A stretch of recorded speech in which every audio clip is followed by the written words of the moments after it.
walked in. Right. I mean, we've all had our fly down. I've had it while I'm working, okay? Right. But we usually got underpants on, and it's usually an accident when it like unzips. But I can't say I've accidentally unzipped my pants and had my wiener out. That's Right. where I'm at. So we're going to be doing the articles overview. It took me a while to make the slides and get the information and kind of put it into something that would be, I guess, like understandable, right? So let's start with the intro. So the Constitution divides federal authority across branches and defines state-federal relations, amendment rules, and ratification. The key purpose of it is to balance power, protect rights, and ensure stable governance. Here are branches of the government. So we have the legislative, the executive, the judicial. The legislative makes laws, the executive carries out laws, and the judicial evaluates the laws. In Article 1, the legislative powers and structure. So we have this, the Senate on the left and the House of Reps on the right. So Congress is bicameral, meaning that there's a House of Representatives and there's a Senate. It holds major powers like making laws, declaring war, borrowing money, and raising a military. It's designed to represent the people while slowing down decisions through a series of checks and balances. The executive, this is Article 2, and rules and enforcement. The president, well, it's made up of the president, vice president, the cabinet members, and agencies, and they administer and enforce laws. The executive runs daily government operations and it implements congressional statutes. The main idea of this is the enforcement ensures that laws have practical effect. So, they make sure that they're being enforced. The judicial and interpretation in courts.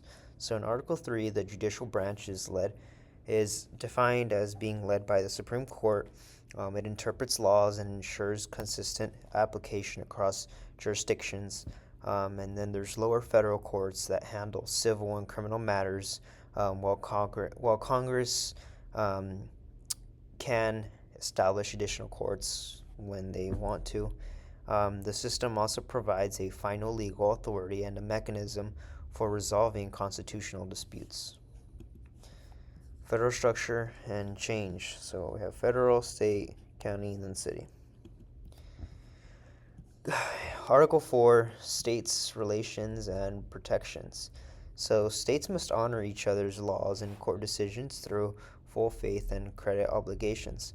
The Constitution guarantees a republican form of government and protects states from invasion and defines procedures for admitting new states.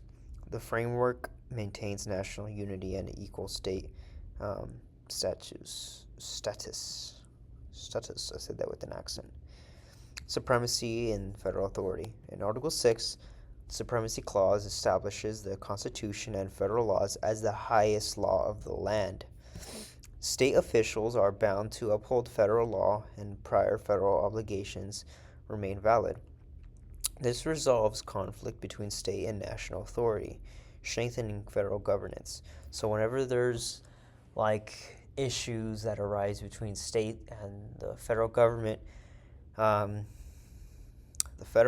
is always gonna reign on top when it comes to that. An example of this would be Marbury v. Madison, I believe. No, I don't know. I might be wrong. I'll cut this out. Article 5 consists of amendment and ratification. Amendments require broad consensus, proposal by 2/3 of Congress, and ratification by 3/4 of states. The balanced process allows constitutional change while ensuring national support and stability. And in Article 7, ratification procedures enabled the Constitution to take effect without unanimous approval. In conclusion, the Constitution separates power across three branches and balances federal, states, relations to prevent concentration of authority. Its amendment and supremacy provisions ensure adaptability and legal coherence while protecting the Union and representative governance. So now we got quiz time. Article 1. What branch is created in Article 1? What are the two parts of Congress, and what is the main job of Congress? And then number 4, name two powers of Congress. So you can pause the video, think, and then we'll move on to the answers. So for answer number 1, we have the legislative branch, Congress, House of Representatives and Senate, 2, and 3, to make laws, and 4, they can tax, declare war, regulate trade, raise the military, any two of those.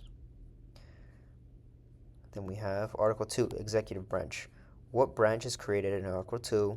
Who is the head of this branch? And what is the main job of the president? And what is one power of the president? So you can go ahead, pause.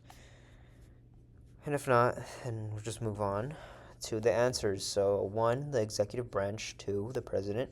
3, to enforce laws. 4, veto laws, command military, make treaties, appoint officials. Moving on to Article 3, the judicial branch. What branch is created in Article 3? What is the highest court, and what is the main job of the courts, and what is judicial review? So I accidentally answered this in question 1, so you can go ahead and skip if you want. Move on to the answers. The judicial branch, the Supreme Court, to interpret laws, and the power to declare laws unconstitutional. Here we have Article IV. What does Article IV deal with? Relationships between states. What does full faith and credit mean? And states must respect other states' laws. And I'll put the answer. Yeah. So, frick.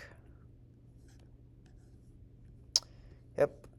Okay, so remaining questions. What does Article V explain? How much of Congress is needed to propose an amendment? How many states are needed to ratify? And why is it hard to amend the Constitution? What does Article VI establish? And what happens if state and federal laws conflict? What is this called? And what does Article VI explain? How many states were needed to approve it? And then here are the answers. That's about it. Yep.